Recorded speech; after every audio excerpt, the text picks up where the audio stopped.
All right, now you're going.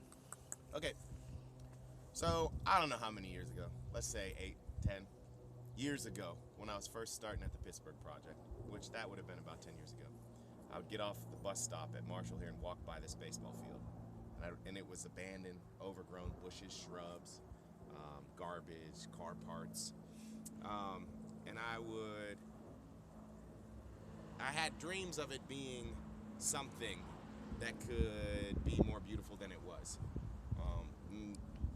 Through a series of, fortunate events, we started growing and selling food at the Pittsburgh Project on their other property.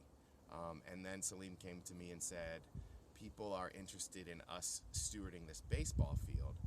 Would you be interested? And I said, yes, I've been praying about that site every day I walk past it. Could we make it a community garden with the kids at the Pittsburgh Project? And so that first year, a group of middle schoolers from the after school program and I hiked up through these woods, and we came out here and just walked around. Remember, little Deshawn walked out there and we almost stepped on a baby deer. A little fawn was laying in the middle of the field over there. And then in the following months, the class, Courtney, my wife, and I took the kids door to door around this neighborhood and asked if it would be all right if we turned this into a community farm where we could grow vegetables, maybe raise livestock. And all the neighbors said they were not necessarily interested in helping, but they would love it if we did that. One of the neighbors who was disabled but committed to the neighborhood said she was really passionate about us doing that. She would help however she could, but the only thing that she asked was that we actually do it and not just say we're going to do it and then leave it abandoned. So that's kind of what kicked it all off, and the kids were really excited at the potential to be a part of the transformation here. Through the connections of the Pittsburgh Project from Will Tompkins and Salim Gabriel, we had instant green light from the city. They just cut through all the red tape. My wife had been working in urban agriculture for the previous 2 years and had a lot of connections with the Penn State Extension Office and with the folks who at that time were starting Grow Pittsburgh out of Mildred's Daughters, and so she had the knowledge and the help from the farming community there. The city came up and helped us clear out the land. The Pittsburgh Project and my wife wrote a grant where we got funding to pay for the fence, and the city put it in for free for us. We paid for it with that grant money. With a separate grant, we got the money necessary to build that high tunnel over there, and the Youth Build program helped lay the foundation and make sure that it was square. A group from Hebron Church helped build it all, and then a couple of friends of mine from high school days came out and helped put the skin on it. The Youth Build team also helped construct this shed here, which technically you're not allowed to build permanent structures on city property unless you know Salim and Will Tompkins, because then they just get permission to do whatever you want. And so we were able to build this without any red tape or legal headaches. We were given this property here and the woods that connect the farm all the way over to the Pittsburgh Project's gravel parking lot, and they said that we could use it in perpetuity, but they would be able to give us 60 days notice if ever we were going to have to vacate the premises. So our thought was, fine, that's great. If that ever happens, that means mission accomplished. The property is no longer an eyesore and it's worth something, and maybe we can replicate the model someplace else.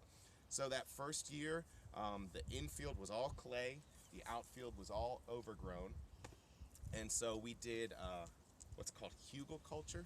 We dug ditches in this infield row.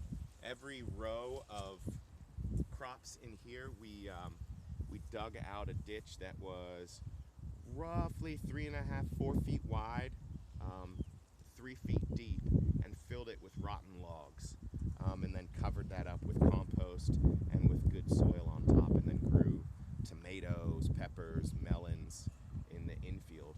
In the outfield, we started first with this center field. I guess that's not actually, that's center, yeah. Right center field. That's all that we had in production that first year. And then slowly each year we'd expand to the outfield and into the high tunnel.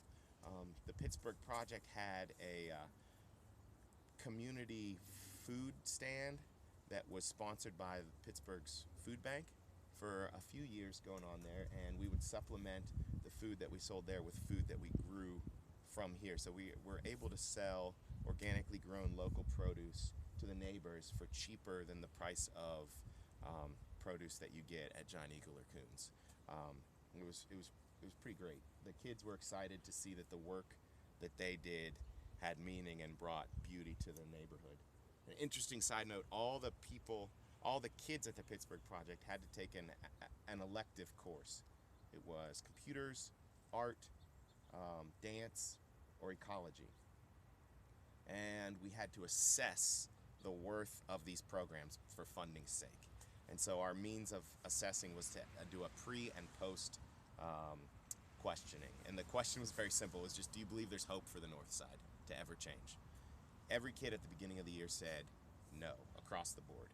At the end of the year, every kid from dance said no, every kid from computers said no, every kid from art said no, and every kid from ecology said yes.